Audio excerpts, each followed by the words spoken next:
बात करते करते खुद ही 6800 वाले मामले पे आए थे। तो हमारे साथ 6800 वाले मामले पर चयनित अभ्यर्थी अमरेन पटेल जुड़ चुके हैं। अमरेन जी, पहले तो इंडिया वॉच में आपका बहुत बहुत स्वागत है। अमरेन जी, क्या है ये पूरा मामला? पहले 69,000 सहायक शिक्षक भर्ती, उसके बाद 6800 शिक्षक भर्ती, ये पूरा मामला लगातार अभी तक खिंचता चला रहा है। 2018 से ये कहानी शुरू हुई थी और 2023 हो गया, 22 का चुनाव चला गया, 2024 का चुनाव आ गया। आप लोग एक युवा हैं, क्या है आपका ये दर्द? आखिरकार कहाँ लापरवाही मान रहे हैं आप?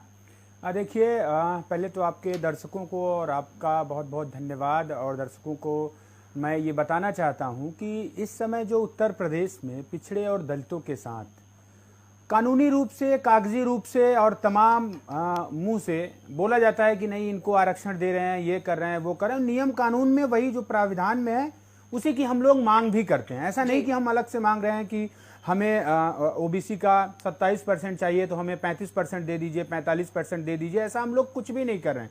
लगातार 69,000 शिक्षक भर्ती 2018 में आई, 20-21 से हम लोग लगातार इको गार्डन में संघर्ष कर रहे हैं, अभी भी संघर्ष जारी है।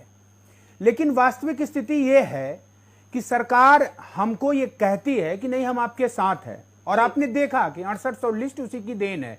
योगी आदित्यनाथ जी ने बाकायदा बुलाया, प्रेस कॉन्फ्रेंस किया और उनके मंत्री जी ने किया, बताया कि हमारा 69,000 भर्ती में आरक्षण की विसंगति हुई, जिसको घोटाला हम लोग कहते थे, उसको विसंगति का ठीक बात है। हम लोग अभ्यर्थी हैं, हमें नौकरी चाहिए, चाहे विसंगति दो, चाहे घोटाला दो, हमको अपनी नौकरी चाहिए।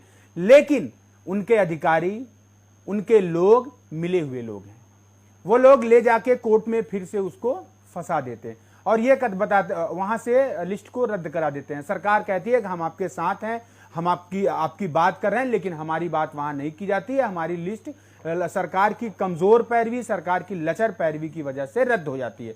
अब हम लोग ये बताइए कहां जाएं? उत्तर प्रदेश के नौजवान, बेरोजगार, पिछड़े, दलित जो नौकरी चाहते हैं, लेकिन उत्तर प्रदेश के जो मुखिया हैं वो कहते तो हैं, लेकिन उनकी अधिकारी ये कह के टाल देते हैं, मुख्यमंत्री वो हैं, विभाग के अधिकारी हम हैं, हम आपको नौकरी नहीं देना चाहते तो कहां से मिल जाएगी? अब बताइए, ये बात अगर हम लोग पब्लिक डोमेन में बोले तो अधिकारी धमकी देते हैं, बोलते हैं कि नहीं, हम तो तुम्हारी लड़ाई लड़ रहे हैं, तुम लोग नेतागिरी कर रहे हो।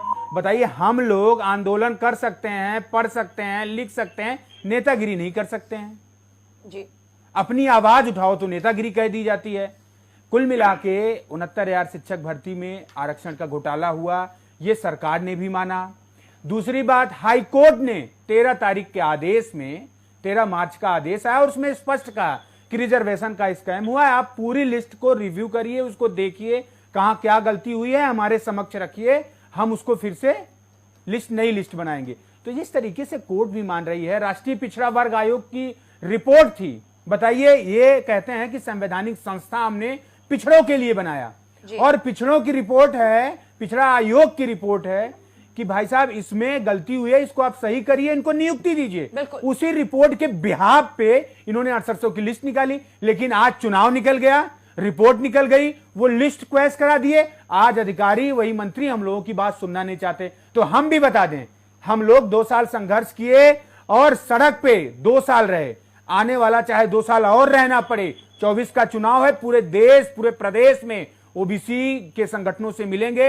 अभी परसों हम लोगों की मुलाकात चंद्रशेखर से है, परसों मुलाकात राकेश टिकैत जी से भी है, इसके बाद हम लोग जयंत चौधरी, हर विपक्षी दल, हर बड़े संगठन से हम लोग मुलाकात करेंगे। एक बार फिर उत्तर प्रदेश की राजधानी में हम लोग अपना झंडा, डंडा और अपनी नियुक्ति के लिए आवाज बुलंद करेंगे। ठीक है विकास जी, अभी आपने अमरेन जी का दर्द सुना, वो खुद अभ्यर्थी हैं।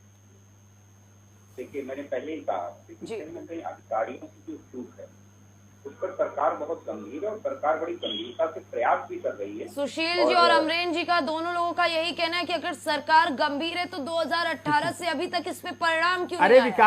विकास जी, सरकार इतनी गंभीर होती, मार्च में निर्णय आया है कोर्ट का। विकास जी, सरकार इतना गंभीर होती तो बहुत सारे नियम, कानून, कायदे और कैबिनेट के फैसले से, अगर ये सरकार, योगी आदित्यनाथ अगर कह रहे हैं कि इनके साथ गलती हुई है, इट मीन्स गलती हुई है। कोर्ट में बाद में ये युवाओं के भविष्य के साथ क्यों खिलवाड़ के? कोर्ट में चलता रहे मामला क्या 69,000 में जो 67,867 की लिस्ट हुई है वो भी तो कोर्ट के अधीन है? हमको भी कोर्ट के अधीन कर दें। हम मानते हैं कि सब जुडिस मामला है, हम इसके अंतिम फैसले को मानेंगे, इसमें क्यों नहीं कर देते? ये देखिए, जो कहा जाता है ना कि हम न्यायिक कर रहे हैं, हम पारदर्शी कर रहे हैं, ये कहने के लिए होता है। असल जिंदगी में ना तो इससे किसी का भला होता है, ना किसी का रोजगार किसी से मिल जाता है। सिर्फ और सिर्फ गुमराह किया जाता है कि हम इसकी जांच करेंगे, हम समीक्षा करेंगे, हम इन लोगों को न्याय देंगे और कोर्ट में मामला चल रहा है। ये सब बहकाने और बरगलाने की बात होती है। वास्तविक स्थिति न्याय प्रिय हो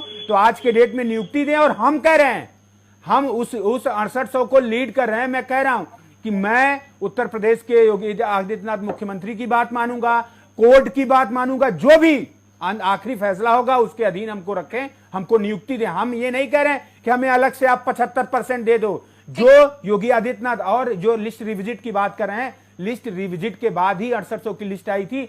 पूरी लिस्ट को बाकायदा 5 दिन नहीं, योगी आदित्यनाथ जी ने मिला था हम लोगों से तो बोले थे कि 2 दिन के अंदर इनकी सलीक लिस्ट जारी करो, इनको नियुक्ति दो। तो प्रताप सिंह बघेल जी और तमाम अधिकारी थे, उन्होंने कहा था कि सर पूरी लिस्ट को रिव्यू करना पड़ेगा, किसका कितना डाटा है, कैसे है, तब जाके। और इस पे अधिकारियों ने बाकायदा हलफनामा दिया है, कोर्ट में बोला है कि नहीं, हमने तो लिस्ट रिविजिट करके ही 6800 की लिस्ट निकाली थी। तो किस बात की? सिर्फ और सिर्फ देखो, पिछड़े दलितों के साथ रहना और पिछड़े दलितों का भला करना दोनों अलग चीजें हैं। आज ओम प्रकाश राजभर जी गए हैं पिछड़े दलितों के बात पे, क्या हम लोगों की बात उठाएंगे?